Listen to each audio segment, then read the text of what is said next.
not a quarterback question, a cornerback question. Do the 49ers need one? And if so, how are they going to get one?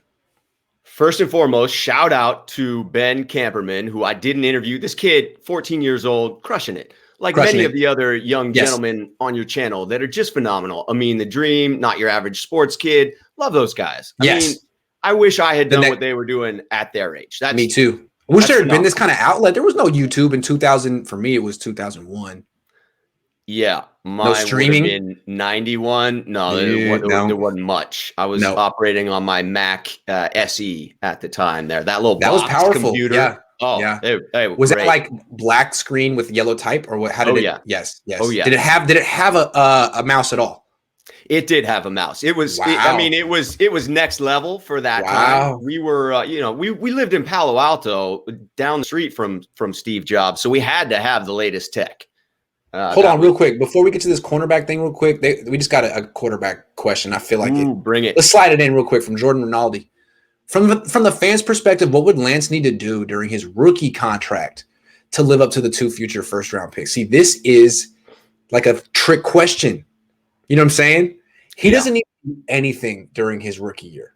He could sit on the bench the entire time. You'd want to get him in here and there, but it's all about next year, really. But if we go rookie contract, the full 4 years of the rookie deal plus a potential fifth. Oh, he said rookie contract. Yeah. What do you think? Reading comprehension is tough. Okay. Yeah. Reading comprehension. Let me try again. Yeah. The rookie contract.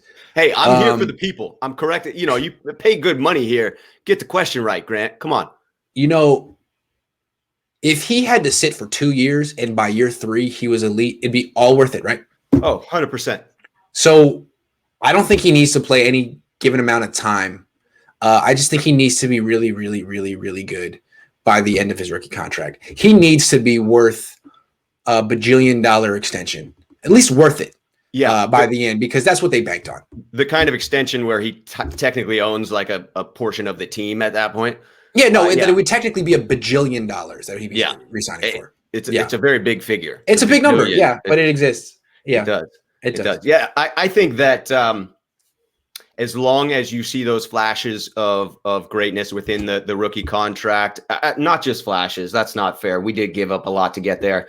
I think that you have to see better than what you had. I think you've got to see markedly better than Jimmy in order to feel like you're headed in the right direction. But I am of the belief that any Super Bowl win within the Trey Lance era, and you have more than paid for those picks that you gave up. I don't think people understand how hard it is to win a damn Super Bowl. Yeah, I think that's a good bar. So let's get back to the cornerback discussion. Yeah. Thank you for the question, the donation. Do the Niners need another cornerback? So as I was saying, Ben Camperman went on a show. He submitted, this was the first one for 49ersmailbag@gmail.com. I said, best question submitted would come on this show with you. So this is it. Ben Camperman's question. So, I think that what the realization after Ben asked that question was that we are one injury away from starting a rookie cornerback. We have no idea how good he's going to be. He may have flashed in a single OTA practice, but no idea. And 2 injuries away from starting Dante Johnson. Also, Ambry Thomas did not flash in that OTA practice. We'll have to see about him. Also, he didn't play last year. No. So that's not someone that you want starting on the outside there. And then the second injury brings up Dante Johnson. I love Dante Johnson. I mean, I think he's just going to continually be on this roster until he retires. But he's also the type of player that if he doesn't make the 53-man, he's going to be available because he's just going to sit on the waiver wire and you can always bring him back. He's not the guy that you want having to start 4 games this season. So to me, this is a yes. You've got to bring in a cornerback. And when I look at the list of available guys, it's not pretty. But it reminds me a little bit of 2011. We got that value signing right towards the end of the summer. We brought in Carlos Rogers. True. That is true. And that was a value signing. That was a guy that previously first-round pick, had a lot of potential, but it was never realized, and then came into a new defensive scheme and just took off and really was a valuable player that season and beyond when we decided to extend him. So I think you could see a similar move where we take a veteran, sign him to a 1-year deal. I'd be okay if it were Richard Sherman. I know that you wouldn't be in that scenario. Is that correct? Nah, I would rather get someone like Bashad Breeland or Steven Nelson or someone who's better in man-to-man coverage. I think they're trying to do that. That's what Jason Verrett does well. Yep. I just don't. I think Richard Sherman needs to move to safety and go somewhere else. That's just fair. the way I see it. Yeah, I would like the value that he would bring to the locker room from a leadership perspective and just from the respect that he garners in the league. I think that there's value to that. I'm a Blazers fan. I see Carmelo Anthony on the Blazers as a steadying force there.